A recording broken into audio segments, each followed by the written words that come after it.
Hey everybody, this is Armando Lanuti from Creative Works, and welcome to my first Ask Me Anything. Please be gentle. I've never done this before. We'll kind of go through some of these. Thank you to everybody who submitted some questions ahead of time through our forums. If you have any questions about me, about Creative Works, or anything like that as we're going through the Ask Me Anything, please feel free to type them in the comments below. We'll try and get through them as long as we've got enough time. So I'm going to start right away with the first one. Eric W. asked me, what is my most powerful and emotional memory while working at Creative Works? I've actually got two of them. The first is a little bit because I'm a Colts homer, and that was just simply being able to be a part of the Peyton Manning statue and that project. Martin from our team and I got to fly on Jim Irsay's private jet down to Nashville and do an awesome photo shoot with Peyton Manning. It was the last time anybody's seen him, obviously, in a Colts uniform. It was really cool.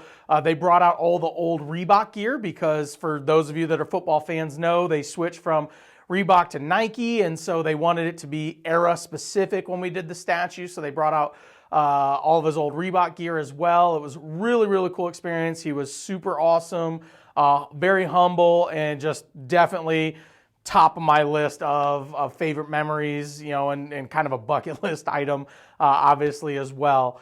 The second at Creative Works, I'd say, was probably winning Best Booth at IAAPA. That was just really awesome, such a collaborative team effort.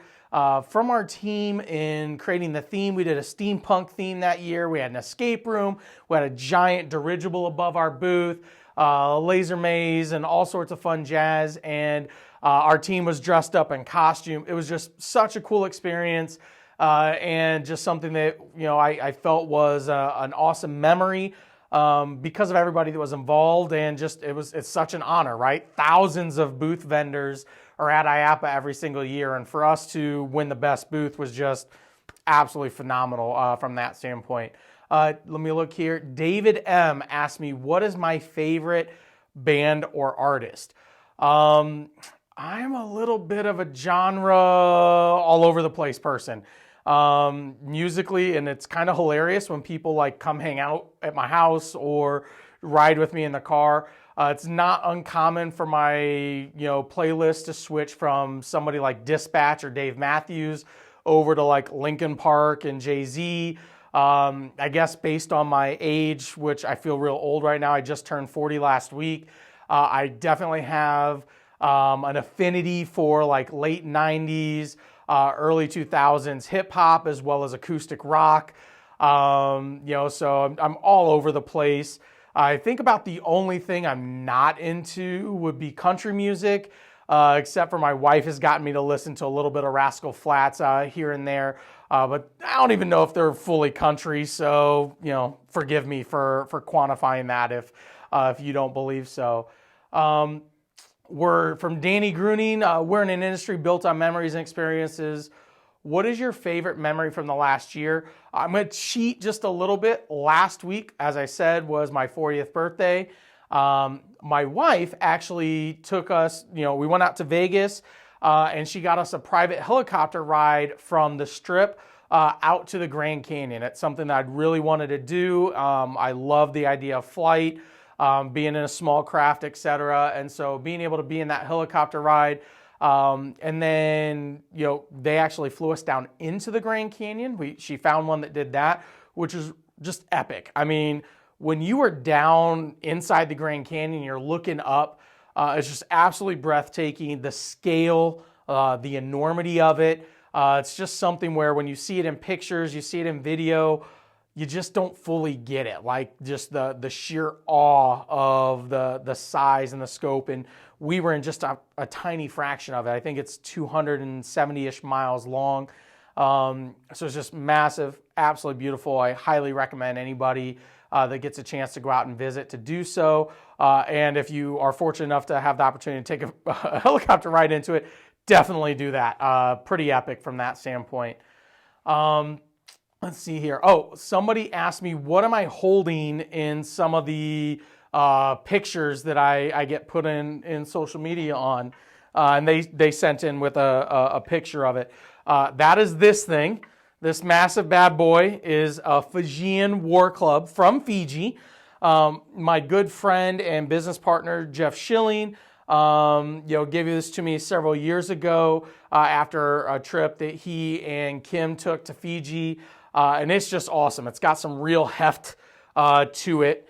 And Mike, who's videotaping, as he looked at it, he wanted to know if I would win a fight with Maui, if I happen to fight him with something like this. The answer is no, because The Rock is a badass. He's definitely on that list of people that did work. He'd do good work on me if I tried to pick that fight, and I'm not that dumb. So I would not win that argument there. But that was my Fijian War Club that I had gotten. Mike M asked, what got me started in the FEC world?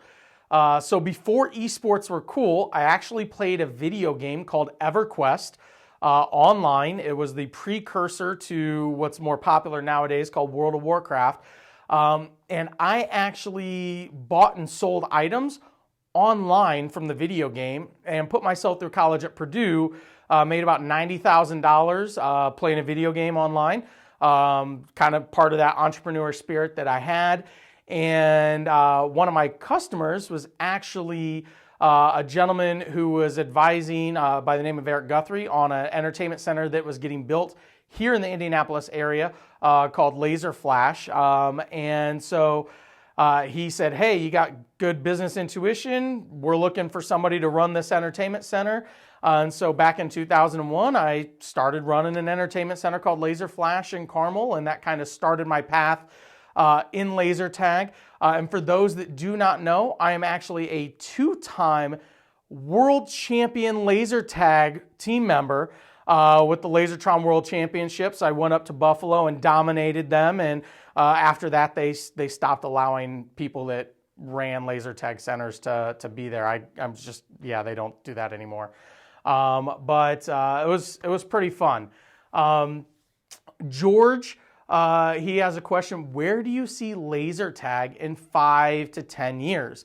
I think that over the next 5 to 10 years, laser tag is going to evolve. We're going to continue to see the trend of the inclusion of things like from video games like Fortnite or Apex Legends or Overwatch, loot crates, loot boxes, battle royale formats, all that kind of fun jazz. We're going to continue to see that get implemented into that gameplay. I think as technology evolves, we're going to start to see some virtual reality, some augmented reality components get mixed in. I think there's a very popular virtual reality concept called the Void that integrated very well both the virtual elements and the physical elements. I think that's the holy grail long term, right? Is where I can go into this big 3,000 to 5,000, 6,000 square foot arena with 40 plus players and have an augmented or virtual experience mixed with the physical and the tangible. I think that's going to be where we're going to get to long term as technology gets there. Pretty excited for when that world arrives. Who was the biggest inspiration for my success? Question from Stephen W. I'm going to say myself, and I'm going to say myself not in an egotistical way. I didn't have a good male role model when I was growing up. I didn't have a great childhood with certain things and whatnot that happened in my life. So my inspiration for my drive and my success was simply, combining the motivation and the springboard of those hard times and not wanting my future kids and whatnot to ever experience that.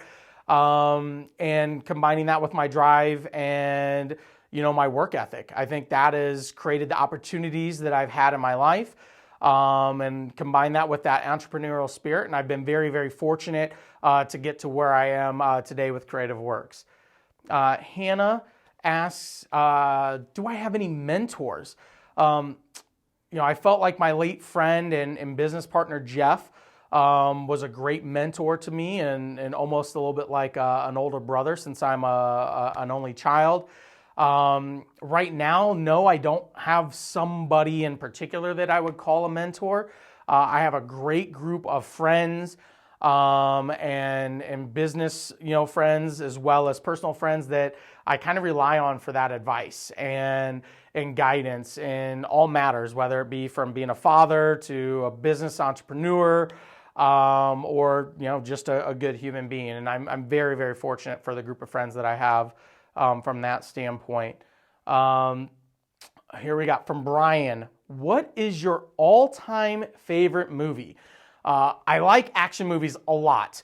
Definitely a sucker for comic book movies, the Marvel movies, etc. I'm definitely Marvel versus DC, which I got another question that came up that I'll answer and throw a little spin on that. I'd say, though, that my favorite movies of all time would probably be along the lines of like the Bourne Identity series or the John Wick series. Like, I like the more realistic action with a little bit of that thought provocation, right, that goes into those type of movies. So I definitely think that would be where best way to put it is those movies are always pinned to my tablet or my phone for when I'm traveling, right? I have no problem watching them more, over and over, from that standpoint. Pasha asks, if I could be anywhere in the world right now, where would you be? It's a little cold coming through Indiana. We're supposed to get snow tomorrow, so not really excited about where I'm at this moment. Love Indiana, love being a Hoosier, don't get me wrong. If I could go anywhere else right now, I'd say Venice, Italy would be on my short list for sure. I went there once about 4 or 5 years ago with my wife. It was an amazing experience. Definitely want to go back there again. I've never been, but I always see those TikToks and Instagram reels of places like the Maldives or Bora Bora, where you're in like a tropical paradise and your hotel room or your cottage, is over the water.